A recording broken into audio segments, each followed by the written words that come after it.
Bayangkan sebuah pesawat tak terlihat di radar, terbang ribuan kilometer tanpa henti, membawa bom nuklir, lalu kembali pulang tanpa seorang pun tahu ia pernah datang. Inilah B-2 Spirit, pesawat pengebom paling menakutkan di dunia. Dan hari ini kita akan mengungkap kenapa seluruh dunia takut padanya.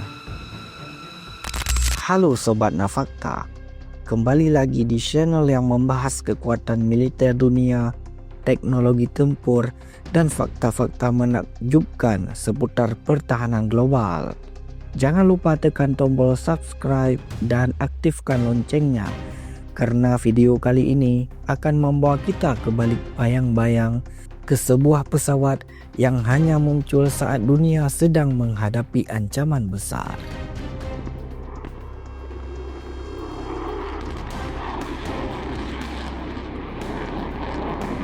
B-2 Spirit bukan pesawat pengebom biasa. Dibuat oleh Northrop Grumman untuk Angkatan Udara Amerika Serikat. B-2 mulai beroperasi pada tahun 1997. Tapi jangan tertipu, pengembangannya sudah dimulai sejak era Perang Dingin. Tujuan utamanya menembus pertahanan udara Soviet dan mengakhiri perang sebelum perang dimulai. Dengan biaya pengembangan mencapai $2 miliar AS per unit, B-2 menjadi salah satu mesin perang termahal yang pernah dibuat manusia. Tapi dengan harga itu, datang pula teknologi yang membuat dunia militer geleng kepala. Rahasia utama B-2 ada pada bentuk dan bahan penyusunnya. Desain flying wing, sayap terbang tanpa ekor, membantu menghilangkan pantulan radar. Selain itu, permukaannya dilapisi bahan khusus penyerap gelombang radar. Hasilnya, saat radar negara musuh berputar, B-2 bisa melintas tanpa muncul sedikit pun di layar monitor. Deteksi visual sulit, deteksi inframerah hampir mustahil. Musuh bahkan bisa terkena serangan sebelum tahu bahwa mereka sedang diserang.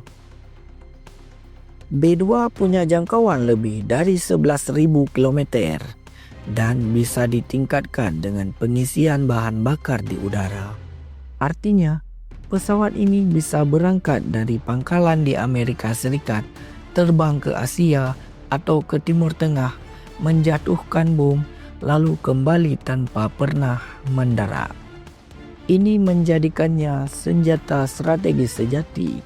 Amerika bisa menekan lawan dari kejauhan tanpa harus mengirim kapal induk atau pasukan ke perbatasan musuh. Jangan lupa, B-2 bukan hanya siluman. Ia pengebom kelas berat. Di dalam tubuh senyapnya tersimpan daya hancur yang luar biasa. B-2 mampu membawa hingga 18 ton senjata, termasuk bom gravitasi, bom pintar berpemandu GPS, dan bahkan senjata nuklir taktis maupun strategis. Dalam satu misi, ia bisa menghancurkan fasilitas nuklir bawah tanah, markas komando musuh, atau bandara militer dalam satu serangan presisi. Hanya sedikit pilot yang diizinkan mengemudikan B-2. Mereka harus menjalani pelatihan khusus karena mengoperasikan pesawat ini bukan hanya soal terbang, tapi soal misi strategis tingkat tinggi. Avioniknya canggih, sistem navigasinya akurat bahkan dalam kondisi jamming. B-2 bisa terbang malam hari di tengah badai, menembus medan elektromagnetik yang mematikan dan tetap mengenai target dengan akurasi nyaris sempurna. Negara-negara besar seperti Rusia dan China telah mengembangkan sistem pertahanan udara S-400 dan S-500. Tapi sampai saat ini, Belum ada laporan kredibel bahwa ada radar atau rudal yang berhasil mengunci B-2 dalam latihan tempur. Dan itulah kenapa dalam dunia pertahanan, B-2 lebih dari sekedar pesawat. Ia adalah hantu di langit, senjata psikologis, mesin intimidasi. B-2 pernah dikerahkan dalam konflik besar seperti Kosovo, Irak, Afghanistan, hingga serangan terhadap ISIS. Namun penggunaannya selalu terbatas dan sangat strategis, karena setiap misi B-2 mengirim pesan kuat, Amerika sedang serius. Meskipun B-2 masih aktif, penerusnya B-21 Raider sedang dikembangkan dan siap menggantikan perannya dalam dekade mendatang.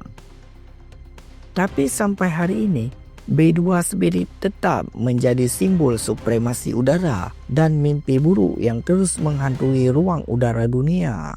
Tak terlihat, tak terdeteksi, tak bisa dihentikan. Itulah B-2 Spirit. Bukan hanya sebuah pesawat, tapi legenda yang nyata. Kalau kamu suka video seperti ini, jangan lupa like dan subscribe. Menurut kamu, adakah negara lain yang bisa menciptakan pengebom sekelas B-2 ini? Tulis di kolom komentar. Sampai jumpa di video berikutnya. Salam Nafakta.